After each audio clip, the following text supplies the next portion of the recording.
আকাশবাণী কলকাতা স্থানীয় সংবাদ পড়ছি প্রিয়া বিশ্বকর্মা। প্রথমে বিশেষ বিশেষ খবর। মুখ্যমন্ত্রী শুভেন্দু অধিকারীর সভাপতিত্বে আজ রাজ্য মন্ত্রিসভার বৈঠকে অভিন্ন দেওয়ানি বিধি সংক্রান্ত বিলের খসড়া প্রস্তাব পেশ করা হবে। নারী নিরাপত্তায় রাজ্য সরকার আজ প্রতিটি থানায় পৃথকভাবে মহিলা হেল্প ডেস্ক চালু করতে চলেছে। নরেন্দ্রপুর রামকৃষ্ণ মিশনে দ্বাদশ শ্রেণীর পড়ুয়ার অস্বাভাবিক মৃত্যুর ঘটনায় স্কুল কর্তৃপক্ষের বিরুদ্ধে গাফিলতির অভিযোগ। ছাত্র বিক্ষোভের জেরে প্রধান শিক্ষকের পদত্যাগ। পূর্ব রেল যাত্রী সুবিধার্থে শিয়ালদা বারাসাত রুটে আগামী সোমবার নতুন এসি লোকাল চালু করতে চলেছে। ঐতিহ্যবাহী ট্রাম নতুন রূপে ফিরছে।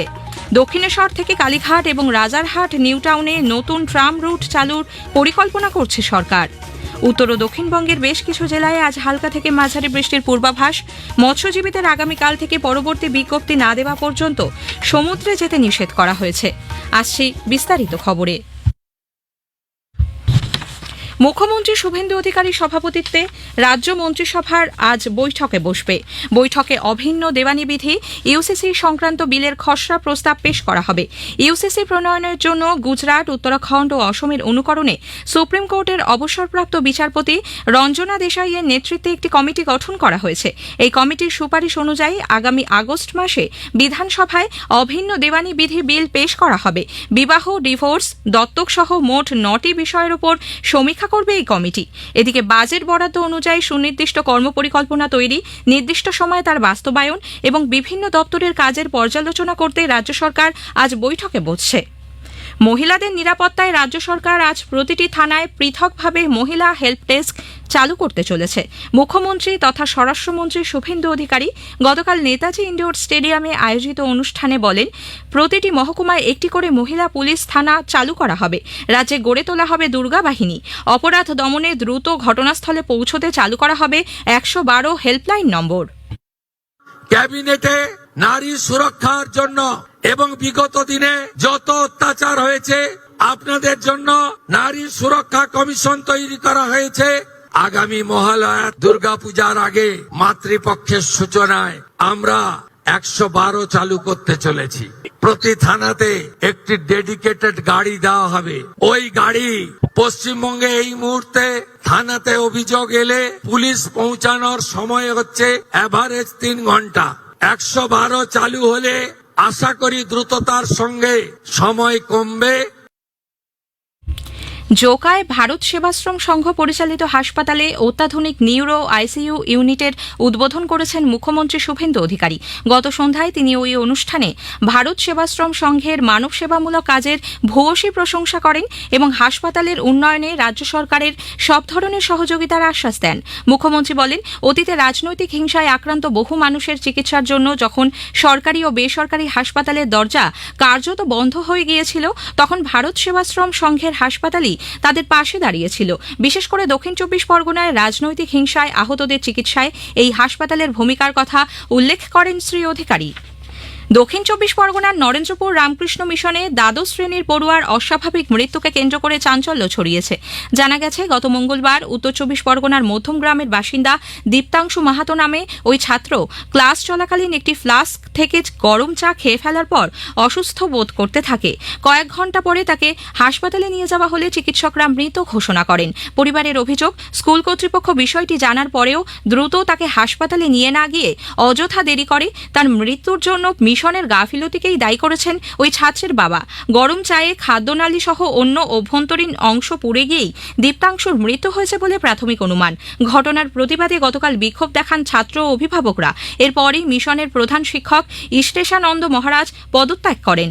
হস্টেলের দায়িত্বপ্রাপ্ত 3 কর্মীকে বরখাস্ত করা হয়েছে।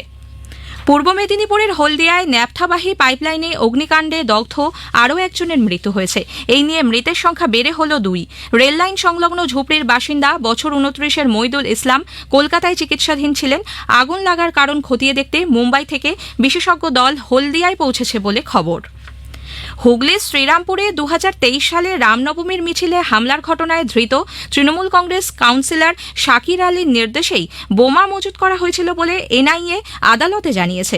ঘটনার দিনের সিসিটিভি ফুটেজ খতিয়ে দেখা গেছে সব গাড়ি ভাঙা হলেও একটি গাড়িতে হামলা চালানো হয়নি। ওই গাড়িটি ব্যবহার করতেন প্রাক্তন তৃণমূল কংগ্রেস সাংসদ অপরূপা পোদ্দার ওরফে আফরিন আলীর স্বামী শাকির। যদিও তাঁর আইনজীবী গতকাল আদালতে দাবি করেন কাউন্সিলর হিসেবে এলাকায় অশান্তি থামানোর জন্যই শাকির সেখানে গিয়েছিলেন। তার জামিনের আবেদন খারিজ করে আগামীকাল পর্যন্ত এনআইএ হেফাজতে পাঠিয়েছেন বিচারক। স্থানীয় সংবাদ শুনছেন আকাশবাণী কলকাতা কেন্দ্র থেকে। পূর্ব রেল যাত্রী সুবিধার্থে শিয়ালদা বারাসাত রুটে নতুন এসি লোকাল চালু করতে চলেছে। আগামী সোমবার থেকে নতুন এই ট্রেন চলবে বলে শিয়ালদার ডিআরএম রাজীব সাক্সেনা জানিয়েছেন। ট্রেনটি Bidhannagar road, Dumdum junction, Dumdum cantonment, Birati ও মধ্যমগ্রাম স্টেশনে থামবে।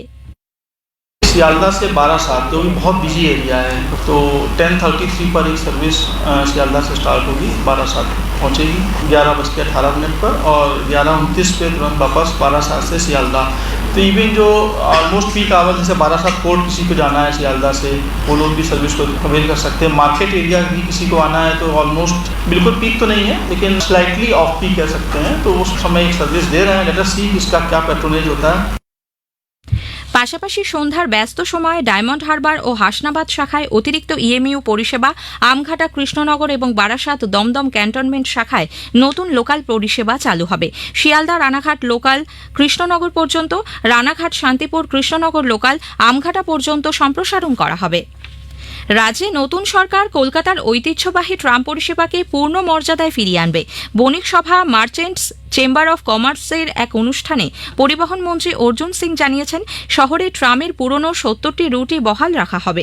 পাশাপাশি দক্ষিণেশ্বর থেকে কালীঘাট পর্যন্ত চালু হবে নতুন ট্রাম পরিষেবা। রাজারহাট নিউ টাউনেও নতুন ট্রাম রুট চালুর পরিকল্পনা রয়েছে। এ বিষয়ে ইতোমধ্যেই রাইটসের সঙ্গে আলোচনা হয়েছে। তবে যানজট ও দুর্ঘটনা কমাতে এবার থেকে ট্রাম রাস্তার মাঝখান থেকে নয়, বাঁ দিক দিয়ে চলবে বলে পরিবহন মন্ত্রী জানান। একই সঙ্গে ফুটপাথ দখলমুক্ত রাখার দিকেও নজর দেওয়া হবে। চেষ্টা আমরা করছি যে নতুন সিস্টেম, ব্যাটারি ইলেকট্রিক ওই সিস্টেমটাকে দিয়ে ওই ট্রামটা যেরকম বিদেশে চলে, আমাদের একটু সময় দিন, একদম নতুন এয়ার কন্ডিশন ট্রাম, নতুন লাইনটা বেছানো হবে। দক্ষিণেশ্বর টু কালীঘাটকে জুড়ে দেওয়া হবে, একটা ট্রাম যাবে আসবে। রাজারহাট নিউ টাউন আর সার্লে একটা নতুন সিস্টেম চালু হবে। আর আমাদের এখানে কলকাতাতে যেটা ছিল সবটা রুটটা চালু হবে। পরিবহন মন্ত্রী আরও জানান, রাজ্যে সরকারি বাসের সংখ্যা প্রয়োজনের তুলনায় অপ্রতুল। 4 মাস আগে 60টি নতুন বাস রাস্তায় নামানো হয়েছে এবং খুব শীঘ্রই আরও 470টি নতুন সরকারি বাস আনার উদ্যোগ নেওয়া হয়েছে। দলের সত্ত্ব, নির্বাচনী প্রতীক এবং তহবিলের নিয়ন্ত্রণ নিয়ে তৃণমূল কংগ্রেসের অভ্যন্তরীণ সংঘাতের মধ্যেই নির্বাচন কমিশনের পূর্ণাঙ্গ বেঞ্চের সঙ্গে বৈঠকে বসছেন বিরোধী দলনেতা বিক্ষুব্ধ বিধায়ক ঋতব্রত বন্দ্যোপাধ্যায়ের নেতৃত্বাধীন শিবির। ঋতব্রত, সন্দীপন সাহা, জাভেদ খান, আখরুজ্জামান সহ 10 সদস্যের প্রতিনিধি দল দুপুরে নতুন দিল্লিতে নির্বাচন সদনে মুখ্য নির্বাচন কমিশনার জ্ঞানেশ কুমার এবং অন্য নির্বাচন কমিশনারদের সঙ্গে বৈঠক করবে।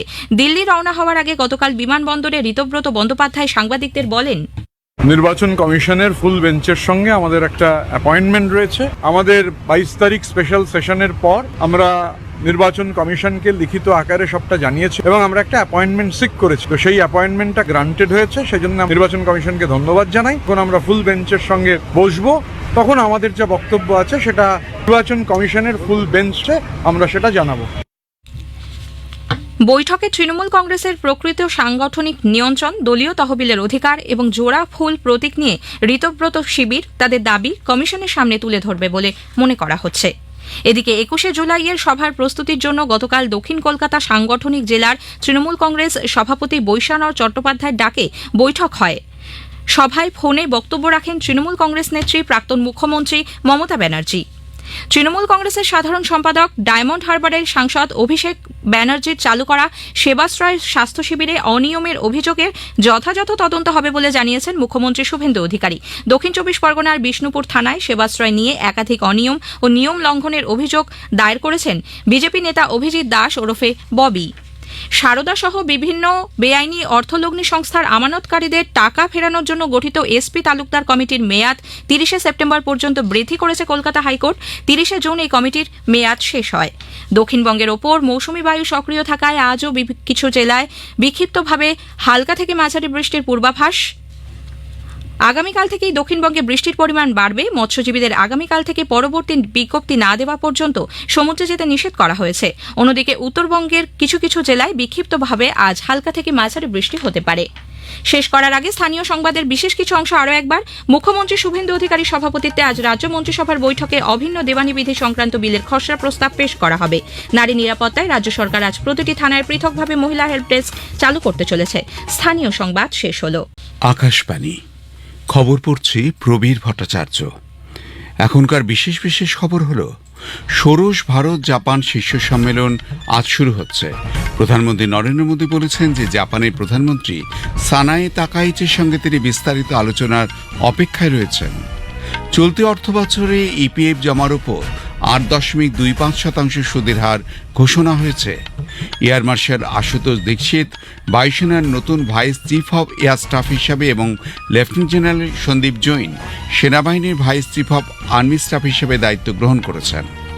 ঝাড়খণ্ডের পূর্ব সিংভূমে ম্যালেরিয়ায় 4 জনের মৃত্যুর প্রেক্ষিতে রাজ্য সরকার স্বাস্থ্য সতর্কতা জারি করেছে। বার্ষিক অমরনাথ যাত্রার সূচনা হয়েছে। বিশ্বকাপ ফুটবলে ইংল্যান্ড কঙ্গোকে, বেলজিয়াম সেনেগালকে হারিয়ে দিয়েছে। রাউন্ড অফ 32 অন্য ম্যাচে বসনিয়ান হার্জেগোভিনিয়ার মুখোমুখি হয়েছে মার্কিন যুক্তরাষ্ট্র। আসছি বিস্তারিত খবরে। ষোড়শ ভারত জাপান বার্ষিক শীর্ষ সম্মেলন আজ শুরু হবে। জাপানের প্রধানমন্ত্রী সানায়ে তাকাইচি 3 দিনের সফরে গতকাল ভারতে এসে পৌঁছেছেন। তাকে স্বাগত জানাতে উপস্থিত ছিলেন কেন্দ্রীয় মন্ত্রী ডক্টর জিতেন্দ্র সিং। শ্রীমতী তাকাইচি ভারতে প্রথম সরকারি সফরে এলেন। ষোড়শ ভারত জাপান শীর্ষ সম্মেলনে উভয় দেশের মধ্যে সর্বক্ষেত্রে পারস্পরিক সহযোগিতার ক্ষেত্রে আরও শক্তিশালী হয়ে ওঠার সম্ভাবনা রয়েছে। শ্রীমতী তাকাইচি ভারত সফরকালে বেশ কিছু সমঝোতা স্মারকপত্র স্বাক্ষরিত হতে পারে বলে মনে করা হচ্ছে। প্রধানমন্ত্রী নরেন্দ্র মোদী বলেছেন যে আজ জাপানের প্রধানমন্ত্রী সানায়ে তাকাইচির সঙ্গে তিনি বিস্তারিত আলোচনার অপেক্ষায় রয়েছেন। এই আলোচনা ভারত ও জাপানের মধ্যে বিশেষ কৌশলগত ও বৈশ্বিক অংশীদারিত্বকে আরও সুদৃঢ় করবে। সামাজিক মাধ্যমে এক পোস্টে শ্রী মোদী জানান, ভারত সানায়ে তাকাইচির এই প্রথম সফরে তাকে স্বাগত জানাতে পেরে তিনি অত্যন্ত আনন্দিত। ভারত ও মালয়েশিয়া তাদের দ্বিপাক্ষিক সামরিক সহযোগিতার সামগ্রিক বিষয়গুলি পর্যালোচনা করেছে। প্রতিরক্ষা মন্ত্রক জানিয়েছে উভয় পক্ষই ভারত প্রশান্ত মহাসাগরীয় অঞ্চলে শান্তি, নিরাপত্তা এবং অবাধ নৌ চলাচলের প্রতি তাদের যৌথ অঙ্গীকার পুনর্ব্যক্ত করেছে। আলোচনায় সামরিক পর্যায়ের পারস্পরিক আদান প্রদান, দ্বিপাক্ষিক মহড়া, প্রশিক্ষণ, আলোচনা, সক্ষমতা বৃদ্ধি, সামুদ্রিক সহযোগিতা এবং নতুন ও উদীয়মান ক্ষেত্রে যৌথ কার্যক্রম প্রতিরক্ষা উদ্যোগের বিষয়গুলির অন্তর্ভুক্ত ছিল। ভারত সফররত মালয়েশিয়ার প্রতিনিধি দল প্রতিরক্ষা সচিব রাজেশ কুমার সিং এর সঙ্গে সাক্ষাৎ করে এবং নতুন দিল্লির ওয়ার্ল্ড ট্রেড সেন্টারে অবস্থিত ডিফেন্স পাবলিক সেক্টর আন্ডারটেকিংস ভবন পরিদর্শন করে। বৈঠক আগে মালয়েশিয়ার প্রতিনিধি দলের প্রধান নতুন দিল্লির জাতীয় যুদ্ধ স্মৃতি সৌধে পুষ্পস্তবক অর্পণের মাধ্যমে ভারতের শহীদ বীরদের প্রতিও শ্রদ্ধা নিবেদন করে। Employees provident fund organisation EPFO আনুষ্ঠানিকভাবে 2025-26 অর্থবছরের জন্য ইপিএফ জমার উপর 8.25% সুদের হার ঘোষণা করেছে। ইপিএফ স্কিম 1952 অনুযায়ী শ্রম ও কর্মসংস্থান মন্ত্রকের অনুমোদনের পরে এই সুদের হার ঘোষণা হয়। ইপিএফও তাদের আঞ্চলিক ও জোনাল অফিসগুলোতে সদস্যদের ইপিএফ অ্যাকাউন্টে অনুমোদিত সুদ জমা করার নির্দেশ দিয়েছে। অপারেশন সিঁদুর চলাকালীন chief of integrated defence staff হিসেবে দায়িত্ব পালন করা এয়ার মার্শাল আশুতোষ দীক্ষিত গতকাল বায়ুসেনার নতুন vice chief of air staff হিসেবে দায়িত্ব গ্রহণ করেছেন। তিনি এয়ার মার্শাল নাগেশ কাপুরের স্থলাভিষিক্ত হলেন। ভারতীয় বায়ুসেনায় 4 দশকের দীর্ঘ কর্মজীবন শেষে নাগেশ কাপুর গত 30 জুন অবসর গ্রহণ করেন। প্রতিরক্ষা মন্ত্রক জানিয়েছে এয়ার মার্শাল দীক্ষিত 1986 সালের 6 ডিসেম্বর ভারতীয় বায়ুসেনার ফাইটার শাখায় কমিশন লাভ করেন। National defence academy, defence staff service college Bangladesh এবং ন্যাশনাল ডিফেন্স কলেজের প্রাক্তন ছাত্র দীক্ষিতের 3,500 ঘন্টারও বেশি সময় ধরে বিমান চালানোর অভিজ্ঞতা রয়েছে। অন্যদিকে লেফটেন্যান্ট জেনারেল সন্দীপ জৈন সেনাবাহিনীর vice chief of army staff হিসেবে দায়িত্ব গ্রহণ করেছেন। ন্যাশনাল ডিফেন্স একাডেমির প্রাক্তন ছাত্র সন্দীপ জৈন 1988 সালের জুন মাসে মাহার রেজিমেন্টে কমিশন লাভ করেন। প্রায় 4 দশকের গৌরবময় কর্মজীবনে তিনি বিভিন্ন ধরনের অপারেশনাল বা সামরিক অভিযানের পরিবেশে কমান্ড ও স্টাফ সংক্রান্ত নানা গুরুত্বপূর্ণ দায়িত্ব পালন করেছিলেন। পূর্ব সিংভূম জেলায় অন্তত 4 জন ম্যালেরিয়া রোগীর মৃত্যুর পর ঝাড়খণ্ড সরকার রাজ্য জুড়ে স্বাস্থ্য সতর্কতা জারি করেছে। মশার প্রকোপে রোগের বিস্তার রোধে অবিলম্বে প্রয়োজনীয় পদক্ষেপ গ্রহণের জন্য রাজ্য সরকার সমস্ত ডেপুটি কমিশনারকে নির্দেশ দিয়েছে। স্বাস্থ্য বিভাগ আক্রান্ত এলাকাগুলিতে জ্বরের সমীক্ষা চালাতে, দ্রুত ম্যালেরিয়া পরীক্ষার ব্যবস্থা করতে, অবিলম্বে চিকিৎসার সুযোগ নিশ্চিত করতে এবং গুরুতর অসুস্থ রোগীদের বিলম্ব না করে হাসপাতালে ভর্তি করানোর নির্দেশ দিয়েছে। উঁচু ঝুঁকিপূর্ণ গ্রামগুলিতে স্বাস্থ্যকর্মীদের র্যাপিড ডায়াগনস্টিক টেস্ট কিট বা ম্যালেরিয়া প্রতিরোধী ওষুধ সরবরাহ করা হবে এবং একই সঙ্গে কীটনাশক ছেটানো ও ফগিং কার্যক্রমও জোরদার করা হবে। কেন্দ্রীয় স্বাস্থ্যমন্ত্রী জগৎ প্রকাশ নাড্ডা টিবি মুক্ত ভারত অভিযান এবং ডেঙ্গু মোকাবিলা সচেতনতা ও সাধারণ মানুষের অংশগ্রহণ আরও বাড়ানোর আহ্বান জানিয়েছেন। দিল্লি সরকারের সঙ্গে এক পর্যালোচনা বৈঠকে মন্ত্রী জোর দিয়ে বলেন যে সাধারণ মানুষের কাছে সহজে বার্তা পৌঁছে দিতে এই অভিযান সংক্রান্ত সব ধরনের প্রচার অত্যন্ত সহজ ও সহজবোধ্য ভাষায় হওয়া উচিত। খবর শুনছেন আকাশবাণী থেকে। ভারত ও পাকিস্তান গতকাল একে অপরের হেফাজতে থাকা সাধারণ বন্দী এবং মৎস্যজীবীদের তালিকা বিনিময় করেছে। 2008 সালে দু দেশের মধ্যে স্বাক্ষরিত কনসুলার অ্যাক্সেস চুক্তির আওতায় প্রতিবছর 1 জানুয়ারি এবং 1 জুলাই এই তালিকা বিনিময় করা হয়ে থাকে। বালুচিস্তানে পাক বাহিনীর হাতে আরও 3 জন সাধারণ নাগরিককে অপহরণ করার অভিযোগ তুলেছে সেখানকার প্রধান মানবাধিকার সংগঠনগুলো। বালুচ ন্যাশনাল মুভমেন্টের মানবাধিকার বিষয়ক শাখা পাঙ্ক অভিযোগ করেছে যে গতকাল পাঞ্চগুর জেলার পারুম এলাকায় এক অভিযানের সময় পাক বাহিনীর আজিজুল্লাহ নামে 1 বছর 20 যুবককে তুলে নিয়ে যায়। একই দিনে আরেকটি ঘটনায় পাঞ্চগুড়ে চিতকান বাজার এলাকা থেকে উমরজান বালুচ নামে আরেক সাধারণ নাগরিককেও জোর করে অপহরণ করা হয়। বালুচ ভয়েস অব জাস্টিস বালুচিস্তানের খুজদার জেলা থেকে আহমেদ মঙ্গার নামে আরেক সাধারণ নাগরিককে অপহরণ করার তীব্র নিন্দা জানিয়েছে। ভেনেজুয়েলার জাতীয় পরিষদের প্রেসিডেন্ট জর্জ রড্রিগেজ জানিয়েছেন উপর্যুপরি ভূমিকম্পে মৃতের সংখ্যা বেড়ে হয়েছে 2,295, আহত 11,000-এর বেশি, 13,000-এর বেশি মানুষ ঘর ছাড়া। উদ্ধার অভিযান এখনো চলছে। ভয়াবহ এই ভূমিকম্পে প্রাণহানির ঘটনায় গভীর শোক ব্যক্ত করেছেন তিনি। বার্ষিক অমরনাথ যাত্রা উপলক্ষে পুণ্যার্থীদের প্রথম দলের যাত্রার আজ সূচনা করেছেন জম্মু কাশ্মীর উপরাজ্যপাল মনোজ সিনহা। সকালে ভগবতী নগর বেস ক্যাম্প থেকে অমরনাথের উদ্দেশ্যে রওনা দেয় পুণ্যার্থীর দল। এবার 57 দিন ধরে চলবে অমরনাথ যাত্রা, শেষ হবে 28 আগস্ট। আগামী 2 দিনের মধ্যে দক্ষিণ পশ্চিম মৌসুমী বায়ু দিল্লি, হরিয়ানা, পাঞ্জাব, চণ্ডীগড়, গুজরাট, মধ্যপ্রদেশ, উত্তরপ্রদেশ, রাজস্থানে পৌঁছবে বলে পূর্বাভাস দিয়েছে ভারতের আবহাওয়া দপ্তর IMD। এবার বিশ্বকাপ ফুটবলের খবর। বিশ্বকাপ ফুটবলের রাউন্ড অফ 32 ম্যাচে বসনিয়া অ্যান্ড হার্জেগোভিনার মুখোমুখি হয়েছে মার্কিন যুক্তরাষ্ট্র।